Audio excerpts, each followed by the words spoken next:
সকাল থেকে এক প্রকার যুদ্ধ চলছে। ঘুম থেকে উঠেছি আজকে আমি 4:45টায়। আমাদের এখানে কারেন্ট নেই ভোর 4টে থেকে। তো উঠে আমি রান্না চাপিয়ে দিয়েছিলাম, বড় অফিস নিয়ে যাবে বলে। যথারীতি এখানে আমি করেছিলাম পটল ভাজা আর মোচার তরকারি। মোচার তরকারিটা বাদাম দিতে ভুলে গেছি, এই কারণেই বাদাম ছিল না, দিতে ভুলে যাইনি। বাবাকে আনতে বলেছি, নিয়ে এলে ভেজে দিয়ে দেবো। আর মুড়ি খাবারের জন্য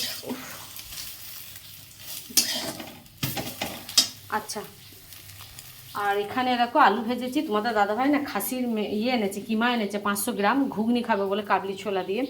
তো এটা আমি এখন করছিলাম তরকারি, মানে একটু ওই মাংসটা দিয়ে, অনেকটা আছে তো অতটা ঘুগনিতে দেবো না, তো এইটাতে একটু ঝোল ঝোল তরকারি করব বলে আলুটা ভেজেছি। এখানে আমাদের মুড়ি খাবারে কুমড়ো আলু ছোলার তরকারি করেছি। সকাল থেকে দেখো উঠে কত কি করে নিয়েছি। এখন বাজছে ওই 9টা 15। আর এখানে করেছিলাম আলু চচ্চড়ি। তোমাদের দাদাভাই বললো আমি ভাত নিয়ে যাবো না, রুটি নিয়ে যাবো। অগত্যা আবার ওর জন্য রুটি করলাম। এখানে আলু চচ্চড়ি দিলাম, আবার একটা ডিমের অমলেট বানালাম। এরা সকাল থেকে এই চলছে, আর ভালো লাগছে না। আর তেমনি গরম, বিভৎস গরম করছে। দেখো সোনাই চলে এলো। সোনাই জিমে ভর্তি হয়েছে, তো জিমে গিয়েছিল সকালবেলায়, চলে এলো।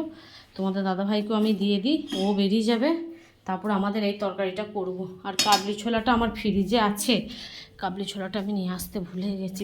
কালকে ভিজিয়েছিলাম কালকে করব বলে, কিন্তু কালকে করিনি এই কারণেই। না, বাবা আসবে, দাদুকে আনতে গেছে।